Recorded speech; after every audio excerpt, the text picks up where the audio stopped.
What's up? What's going on, my good people? Welcome back to Rhonda's Real Talk, where people come for the food and they stick around for the conversation. Before we get into this food, I want to ask that you like, comment, and subscribe. All right, y'all. Today, I'm back with my mama, and we are eating sushi bake, y'all. What's up, GP fam? Auntie Niecy is back for more food and more conversation because y'all asked us some questions. Yes. And we're going to get to that a little bit later, so stick around with us. All right, you ready, Mom? I'm ready. My mom been trying to have this sushi bake since she first saw me post it a couple months ago. And it's finally time. Yes. It is finally time. This dish. Are we ready? See, she don't want no sriracha on her side. So okay, just put it on your side. I am, but go ahead. You good? Go ahead. Put a little bit on one side. Wait, hold up now.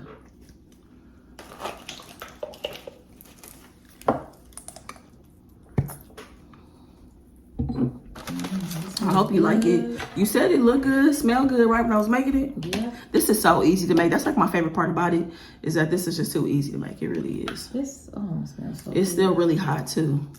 Whew. Oh, I can't wait. Go ahead. No, I'm gonna give him a bite. I'm gonna give him a bite. I'm gonna give him a bite. Y'all see that stain? Look at that, y'all. I know y'all can see all that. Ooh. Right. It's good.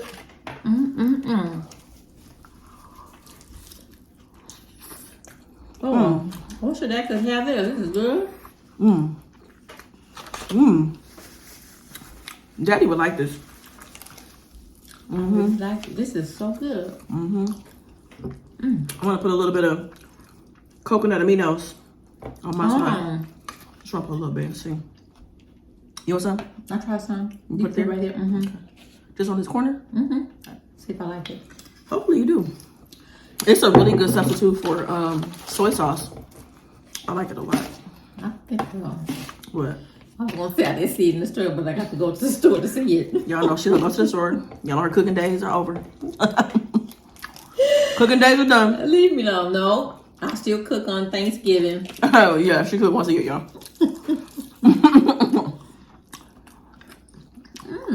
You like that? Woo. You think I can make this? I hope so. You know how to cook, so yeah. This too easy. How long did it take you to make this meal? Cause she was on like she was on like a call when I was making it. It don't take that long. I mean, between making the rice, I would say about 30 minutes, maybe. Really? Because you gotta cook the salmon, then you gotta put everything together. You gotta make your rice. You gotta combine it, put it back in the oven for about 12 minutes. So I would say overall about 30 minutes. This is really good. Girl, I'm gonna make this. I should make it before I go. Here. Just see if you know what you're doing. No, I can follow instructions. It's easy. I feel like I have a short. I believe that I do. And if I do, I will include it. So y'all can see how to make this. It's easy. And you can also add crab or add whatever you want. But ours is simple. It's just, we got rice. We got, crushed up some seaweed in there as well. And then our salmon mixture is just salmon, cream cheese, and green onions, and spicy mayo. So very easy. I really like this. Wow. I'm gonna eat all my little seaweed. Yeah, this is good. I don't know why that sriracha seemed extra hot. Well, you didn't get the extra sriracha on yours. It's not spicy for you, right? No. You okay? I want some of that coconut. Oh, here you go. I ordered it at the chopsticks. It's not that. I'm not that good with it. That's okay. Yeah, I'm surprised that I ever even got my mom eating sushi to begin with. Oh my God! I remember the first sushi. I took her to a place in Santa Monica. Wasn't it for my birthday? Was that the first time?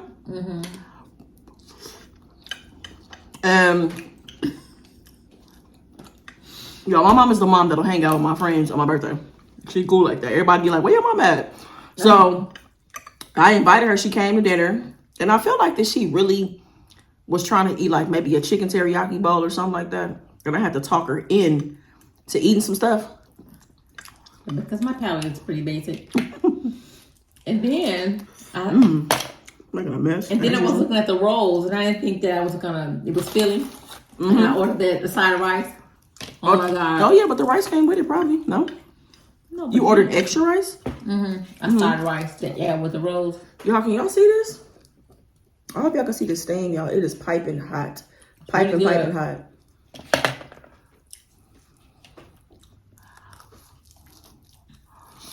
I remember when you used to watch the cooking shows. I've been watching cooking shows my whole life. Just my jam. And you start coming up with different recipes. And When I started cooking, cooking is still fairly new to me, y'all. I always did enough to feed myself, like when I lived on my own. But I never really cooked for other people like that. I feel like I got really good during the pandemic. I was pretty cool before the pandemic, but I got even better. Like, I feel like I was taking it more serious then, you know? Get this fork for this little corner. I mean, it was good to me. It was a Before the pandemic? different. Yeah, before the pandemic. Because you just cook different than I cook. That's what I will say. My mom does really good. It's really interesting when the student becomes a teacher. You know, it is. It's interesting when the roles kind of flip flop, because you was the one that would do all the cooking and show me how to do things in the kitchen and show me how to fry chicken, show me how to, different stuff. Or I'll be your sous chef for the most part. Yep. So it's interesting when I turn her on to different things, and I like that she's open minded. That she's not closed off. So my mom, I'll introduce different types of vegetables or different ways of doing things. And that's why I love that she's open. So it's really cool. So it's a great way for us to bond, actually. Yeah. I like that, actually, that we get a chance to bond over me introducing certain things to her, because I love trying new things. I mean, of course, I have my limits on certain stuff, but, if I really love something, I'll tell her about it. And she usually, I don't think you've ever really told me no, with, not being open to trying something. For the most part, you say, yeah. Actually, when you start cooking. Oh, my God. A mess. When you start cooking and I'm trying different things, because like I said, I was just kind of have a, pretty basic palate. Then when you start doing it, start cooking and, trying different, foods, I was like, yes. And I said yes, and it's always been no. She's really open to everything. But I love the way that you are open to my plant-based ideas. Oh, yeah.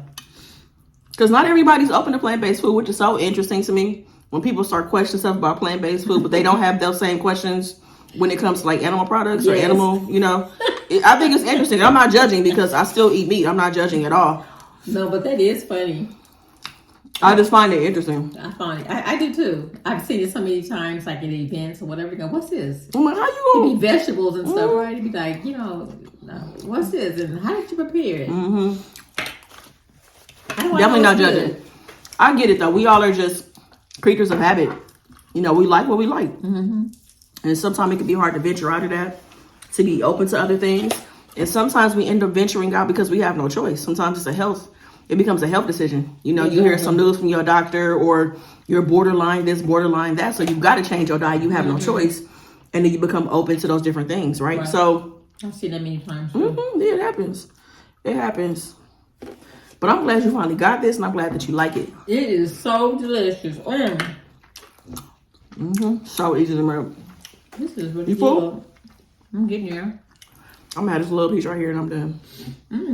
I think I'm gonna get this little corner, and I'll be done. So today we're filming on is it Thursday? It's Thursday? I want it to be Wednesday so bad. I don't know why. But anyway, so it is Thursday night.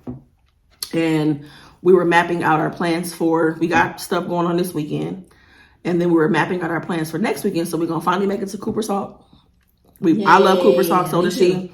We want to go for wine tasting. We're going to go because we love the egg rolls there as well. I could really be cool with the appetizers, honestly. Their entrees are good too, but the egg rolls are a must. Those egg rolls, when I first tried them, oh my God. Man. So, and Daddy liked them too when he came. Yep. That was your second time going, right? When you and Daddy went? Yep. Yeah, so we going to Cooper's Hawk. We're going axe throwing, y'all. We're going to go axe throwing. And we're going to finally make our way to Bud Dairy, which is a food hall. I'm really looking forward to that. I've been hearing a lot of great things about some of the restaurants that are there. I didn't even know that it was a food hall. Like when I passed by like maybe a couple weeks ago, I thought it was a restaurant. I had no idea it was a food hall, so I'm excited about that. You got your phone? Yeah. We're about to get to your questions. I don't know if any of we're recording this, and the video's only been out for like 9 to 10 hours, so there may be some other questions that come in that we don't get to. So I'm sorry about that. These are the questions that we see at the time of recording. If you do have a question, if you have a situation or a topic that you'd like me to address here on the channel, hit me up at rondasrealtalk@gmail.com or send me a DM on Instagram at rondasrealtalk. You can also leave a comment here on this video if you want to have a question. If you have a question for me or my mom. All right. You ready, Mom? Mm-hmm. All right. This first question is from, does it say Twin QGT? Wait, no. Twin Q, well, oh, wait, what? Twin QG. Okay, Twin QG. Mm-hmm. Auntie, how was it for you when you realized or were informed of your child being gay? How was I informed? No, how was it for you when you realized and you were informed that I was gay? How was that for you? It was devastating at first. Kind of had a clue, but wasn't really sure. We've gone through counseling, and I thought that going to counseling was just going to make a difference for me. It didn't. And I was just faking it all the way through. Yeah. I was just saying whatever needed to be said. Yeah. So I just thought I had, some hope that, she wasn't. I can tell you that this was the first controversy situation for me. And it was weird because Rhonda had her 25th birthday, and it just blew my mind, and all the girls that was there. And so a lot of them were masculine. Yeah, I was just like, what kind of party is going on? Ronnie had these tennis shoes on. Remember the tennis shoes? I thought that they were colorful, and she looked at it like it was kind of like a flag, like pride flag. Yeah, that wasn't my intention at all. I was just trying to bring some color to my outfit. Like I've never even been the kind of person to wear like pride colored things. I don't have a problem with it. It was just never really my thing. But the shoes were just cute. They were Converse. They were Chucks. And I remember, like, I had on this green and white polo shirt, and I wanted to just, bring a pop of color. And my mom was, like, questioning me about these shoes, but she would never come out and say what she wanted to say about them. Like, you never said, like, they kind of look a little gay, or is that for the pride flag? Like, you never said that. See, but the thing, too, is, like, I don't think at that time I really even had the right words to say. Yeah. I didn't have the right words to say. But then when you left the weekend, and I cried the whole weekend trying to get in contact with Rhonda. She wouldn't return my calls. Yeah, I mean, I was just afraid. I was afraid to hear what eventually my mom said was that she disowned me. We went through that where she told me that she didn't have a daughter anymore. I knew that was going to happen because so much of it, I feel like in a situation, and I can really only speak to the experience of, Black queer folks or queer folks in the Black community, because so many of us have had the same experience. And a lot of it because of a lot of our parents, our grandparents have had a lot of the same upbringings and, church and all that kind of stuff, right? So a lot of us have similar experiences where so much of it became about my parents and about what everybody else thought. It wasn't about me being comforted, through something like that. It was so much about what is everybody else going to think. And that's a lot of people's experience, I don't know. And things have changed a lot now. But that's how it was back then. Yeah, that was the truth. So the thing that I think that made us come back full circle was that you were honest in answering the questions that communication. Communication opened up, and did I have questions. I was asking questions all the time. It'd be like maybe in the middle of the night I'll call Rhonda, and we had those conversations. She answered them, and she said that she would be honest. And so that was very helpful for me to then understand and, and also to just accept her for who she is. Yeah. She was still my daughter, but I did say something that I felt was hurtful.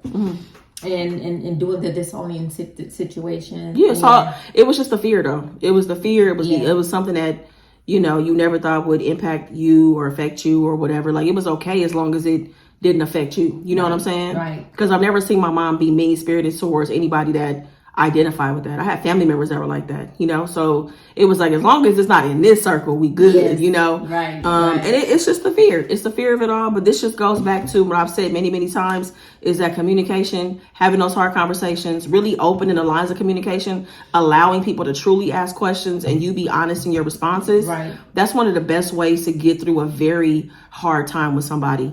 I really believe that is the reason why so many relationships and connections are strained, is because avoiding the hard conversation. Yep. Because the information is what information and being able to talk to those things is what's keeping the dynamic from working, you know, having that connection with somebody. So had I been closed off to answering her questions, our relationship would probably still be strained, to be honest with you. But I had to put myself in her shoes. This was something that she never expected. It was something she was not familiar with. It was a lifestyle and things that she just, you know, didn't know a lot about, you know.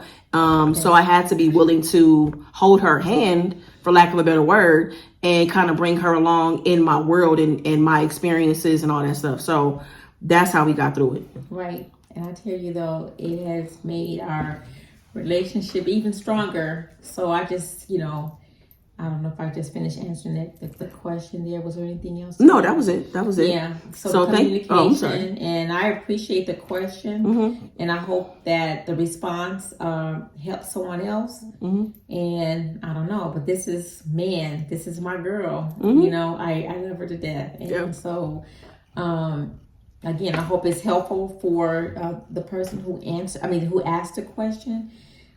Because the more you talk about it, the easier it gets, and it increases your understanding of the lifestyle. Yep. All right. The next question. These are from Ashley. I'm gonna say Ashley M. I don't want to butcher your last name. Ashley had a few questions for you, Mom. Do you want any grandchildren? I do want grandchildren. I do. You still feel hopeful? I do. I do. Okay. Have some little Rhondas around. Yes. Okay. How did you feel about my move? I was sad. Really? You never seemed sad. Look, I was happy for Rhonda making the decision, because it's something that, again, it was something that I wouldn't do, because I've been born and raised in California, and that's all I know is California. And her, you know, taking trips to Ohio and stuff was nice. I could just see it, you know, it like in your face when you talked about all the places and stuff that you visited. And we talked about home prices and just everything that you was involved in. But overall, even though I didn't see her every day, but we talk every day. I told 2 or 3 times a day. Yeah, I have never lived my life ever not talking to my mom. Yep. I talk to my mom every single day. Yeah, every single day. And I think, and just a quick reference to that, y'all. Like when I say every day, even when I travel to Cuba, the communication in Cuba is unreal. Like you can't they don't have Wi-Fi out there. WhatsApp. You just got, you know what I'm saying? Like I think when I called my mom, it was like $3 a minute, but I had to call her, let her know I was okay. You know what I'm saying? So we talk every single day. So my mom never came off sad to me. So I don't know if you kind of hid it. Internally, you know, you just kind of feel sad at moments because, you know, like when you were at the house and stuff, it's just like we would have our moments acting silly, we'd dance and just do all. I just missed all those things. Yeah. But overall, I'm very happy for you. Yeah, and the move that you made. Yeah, she was very supportive of it for sure. Did you only want one child? Yes and no. When I say that, in the beginning, Rhonda, oh gosh, I think you were, as you were growing up, it was fine because I just loved paying attention to one child, right? Rhonda was my everything. And I really didn't realize that maybe I had in the back of my mind, maybe wanted another child. I think it was like maybe it was your 18th birthday. I know that's like way long. I'm going to tell you, it's a story. Oh, okay. What? No, I'm not trying to have a child at 18. Okay. But it was just that we had a conversation and you was just saying like, man, when I have kids, my kids are not going to have any aunts or uncles. And so it just took me back to a place where maybe I should have considered having, more children. But I have to say at the same time, I was a little selfish because, I enjoyed, it was just us, Well, your dad too, of course. But just taking care of one child and just giving you my undivided attention was the happiest thing for me. And that's okay. Yeah, I think that it's okay. Yeah, I think that it is. Yeah. I don't think that I ever missed out on anything because I always had cousins too. Yeah. I always had cousins that were my age, on both sides of the family. So I don't feel like I ever missed it. And I saw my cousins all the time. Right. All the time. They would stay the night. If we took a road trip, if we did stuff, I could always invite somebody. So my parents were always mindful of that too. Like if we were going to Vegas, Rhonda, you can bring whoever you want to bring, So I don't feel like I missed out on anything either, you know? So yeah, the last question from Ashley M. Question for you, Rhonda. Are you open to marriage with Honey? And do you want any children in the future? Yes, to being open to marriage, 100%. And children in the future. I just don't see me birthing a child. I just can't imagine, And it's like the older you get, like... Your patience. I mean, I just can't, you know what it is? Obviously, I can imagine children being around because Honey has children. So I think it's just having a baby and a toddler. Like that just hit different. You know what I'm saying? Like it's different. It's definitely like my mama would have to live here if I had. You would have to move, honestly, because like I'm gonna need so much help. Y'all, first of all, I don't even know how to change a diaper. So I mean, I'm gonna learn. I can learn it because I have great instincts and I'm very nurturing. I already have those things. So like I don't know how to change a diaper, but I'm sure I could do it easily, right? But I just can't imagine. Like I just feel like I just can't imagine a newborn or a toddler, y'all. I just can't imagine that part. But maybe I would adopt a child, maybe in the future. I don't know. I'm not sure what'll happen. So we'll see. I'm just gonna keep on taking it one day at a time, but we'll see what happens. So this next question, hopefully I'm sorry if I pronounce the name wrong. And you always are around and you show me so much love. I don't know if is it Shamir? Hopefully I'm saying that right, Shamir. But again, forgive me if I'm saying that wrong. This question says, hello, beautiful family. My question is for Mom. What words of encouragement does she have for me? I love the Lord, but to see how the world is unfolding before me can be very hard. So what words of advice do you have for her about the world, how it is, the state of it?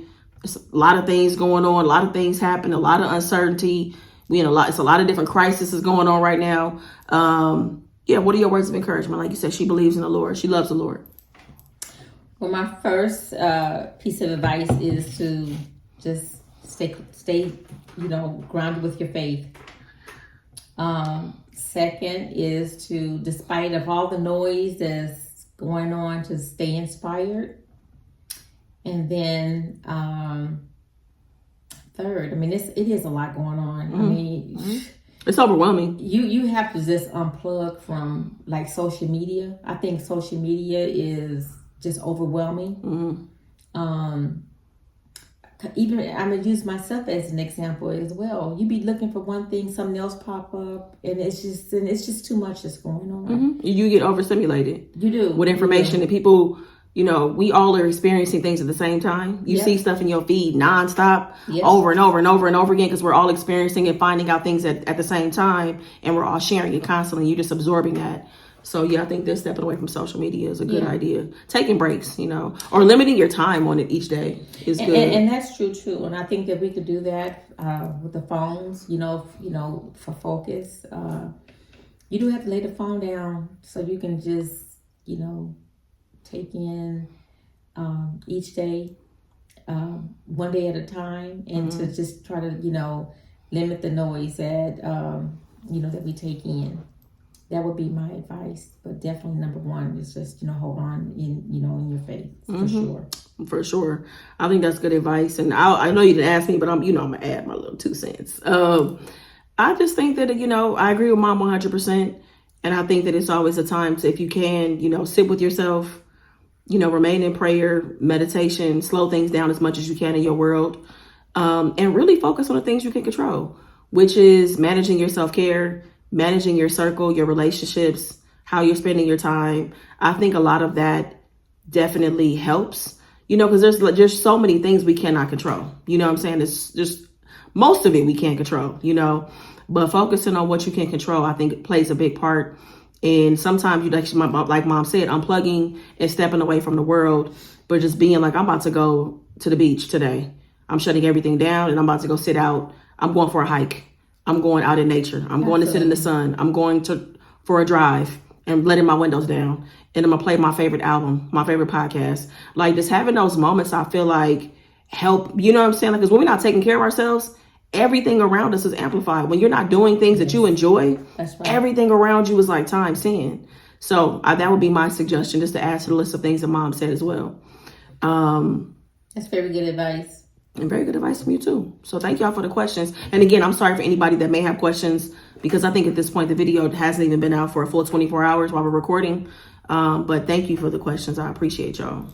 You can answer them in another video. Yeah, if anybody has any other questions, if you want to message me, I was going to get into a topic. We'll do that next video too, because I don't want the video to be super duper long, but it's a good one though. So I really would love to hear what you have to say about it. Anything you want to add, Ma, before we wrap this video up? Oh, I want to say thank you for the questions too, because I know that you mentioned it in the last video, so I appreciate it. I just want everybody to know how happy that I am to be here with you, Rhonda. Mama, I love my mama. This is my girl right here, y'all.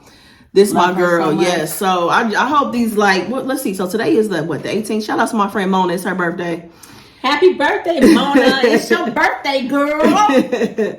So Mom leaves on the 30th. So we got 11, 12 days left. And, you know, we just staying present and locked in, you know. So that's it. You good, Mom? You all set? Shoot, yeah, I might change my mind. Extend my date. You can if you want to. Look, I might leave these clothes here. I might have to come back for another event. That's cool too. Yeah, there's a lot of stuff going on with, you know, summer is on the way. So a lot of stuff is happening out here. But thank you guys so much for watching. I hope you enjoyed the video. Glad you enjoyed the sushi bake, Mom. Yes, this is so it's good. This was really, you said it's a quick meal, but it is so delicious. It's good. It's very good. Yeah, thank you guys so much for watching. I appreciate you. If you enjoyed the video, give it a big thumbs up. Go ahead and meet me in the comments, y'all. Make the best of the day. Be good to yourself. Peace.